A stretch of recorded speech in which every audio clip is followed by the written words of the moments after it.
Welcome to the 52nd installment of Quest Arcade. Let's explore the features and tonality this set has to offer. Today I'm going to walk you through an edit utilizing this set. Let's get started. First off, it's always good to set the white balance and exposure to get the best possible results. Let's go ahead and start auditioning each preset and see which fits our image best.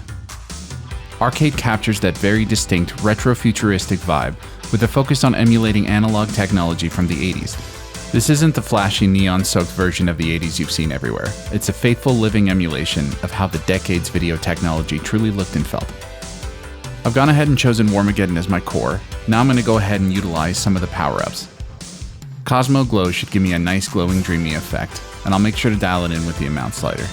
Next, I'd love to add some unique texture with Grid Runner, providing me with those unmistakable scan lines used in older display tech. And again, I'll dial that in with the amount slider. Lastly, I'm going to apply Pixel Quest for a bit more grain texture with a colorful twist. And there you have it, a totally tubular edit utilizing Arcade.